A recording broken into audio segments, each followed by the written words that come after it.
जी ये ना स्टेज की तरफ से अपना बस एक मैग बस इस्तेमाल करें।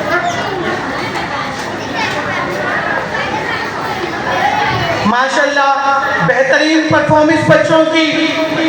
और ये सजदे के बारे में परफॉर्मेंस थी।